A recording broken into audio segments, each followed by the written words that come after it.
1945, a man was born who would go on to touch the lives of millions of others. And his name was Russell Herman Cromwell. He was a businessman, a lawyer, and later a clergyman. As a clergyman, some of his congregants, the high school students, came to him and asked him if he could teach them college classes. They didn't have the money to pay for college, but they wanted the opportunity to get a college education. He asked them to let him think about it for a little while. And after a while, the idea consumed him. Why couldn't there be a college for young, poor students who were successful in school? Why indeed? And the idea so consumed him that he literally went out and spoke to over 6,000 institutions. And with that, he raised $8 million and formed Temple University in Pennsylvania, a school developed with the idea that hardworking, poor students should all have an opportunity to get a good education. In each and every one of his presentations, he delivered a story which touched him deeply and the people he spoke to as well. And it was called Acres of Diamonds. It's about an African farmer who one day, hearing about all the riches that farmers or people who found in Africa going out diamond mining had found. And this excited him. So much so that he sold his farm and headed out to find his riches in diamonds. And the story goes on to say that after years of searching, out of despair and discouragement, he finally threw himself into the river and drowned. Meanwhile, back on the ranch, or the farm in this case, the person who had purchased the farm was out wandering around in his backyard one day. He fell into the river, reached down, picked up a rock, looked at it, and put it on his mantle. The following day, a neighbor came over, looked at the rock, walked over to the mantle, hefted it in his hand, and nearly fainted. He asked the farmer if he realized what he had found. The farmer said, "No, it looked like a nice crystal to me. I just put it up on my mantle." He told the farmer he had found the largest diamond ever to be found in existence. Now here's the interesting point. Is the original farmer had sold his own farm and gone out and sought the riches out in the coast of that, throughout Africa.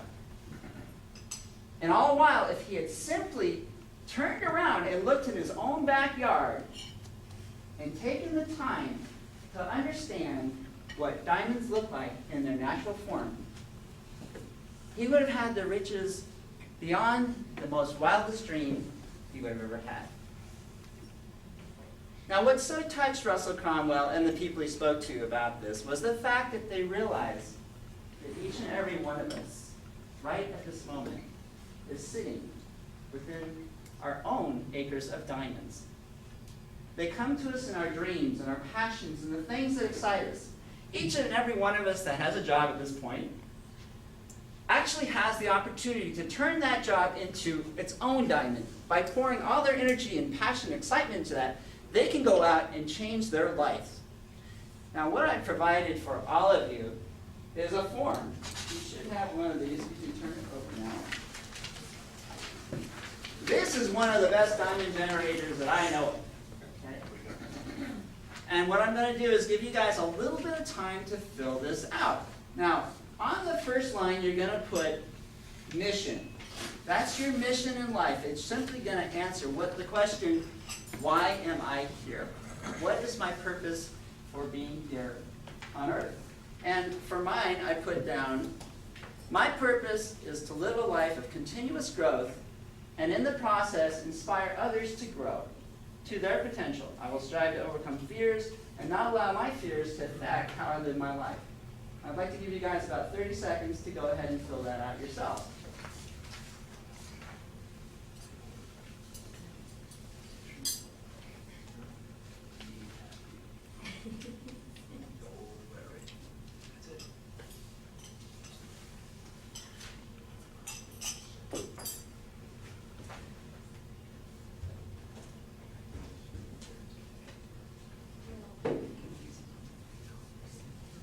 I realize many of you may not have the time to fill out this entire form here because we are limited on time. So I'm going to go ahead and move on. The next step is to identify that goal that if you were able to accomplish it, would have the largest impact on your life.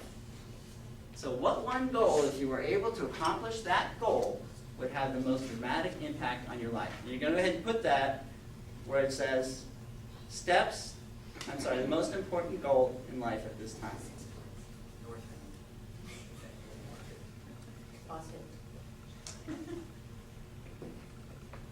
And then below that, I'd like you to take a little bit of time and identify each of the sub-goals, the goals that you're going to have to accomplish in order to obtain that main goal. And beneath each of that, you have basically a to-do list, which is your objectives. Those are the steps that you're going to have to go through. Now, it's important on the goals, as well as the objectives, that you put a date next to each and every one of those. Okay, so we're going to go ahead and move on now. I want to draw your attention to a very important point here, which is, and if you need to finish this, I encourage you to finish it at home. I'd like to go ahead and read over the bottom part of this form, because this is a very important part. It says, read over the sheet in the morning and in the evening while you're lying in bed. Then, in your mind, see and feel yourself going through the steps. That's critical. Then feel what it feels like to actually experience what it feels like to attain that goal. In other words, you're going to actually feel yourself experiencing this. If it's a sum of money, see the money, and then see yourself using the money for the purposes you plan on using it for. So what you're going to do is in the evening, say 4 minutes. Okay, well. All right, thank you. In the evening, you're going to go ahead and you're going to visualize, you're going to read through these goals out loud, visualize yourself attaining these goals. And what that's going to do is that's going to pour those thoughts into your subconscious mind, and during the evening, your mind is going to continue to work on that. When you get up in the morning, you're going to read them again. And that will trigger your subconscious mind to begin working on that during the day. Does this work? It's like mining for gold and hitting a solid vein of gold. Your subconscious mind is all of that and much more. When I was in college, I set the goal for myself to go ahead and be making $25,000 during the year. Now, as a college student, I thought that was pretty ambitious. I didn't actually quite make it. I made about $24,000 a year using this process. I wasn't that disappointed, though, because I was close. Then when I went to my master's program, it was costing me $10,000, which, obviously that was a while ago. And my goal was, when I came out, to make $10,000 over and above what I was making at that point. And when I could finish with my master's program, I actually got a job only making $25,000, but I believed in this process. And about a month later, my boss quit. And I was given her position, and they doubled my salary. Ooh. Guys, this system works if you work it. I strongly believe it, and I encourage you to work on it. Madam Toastmasters.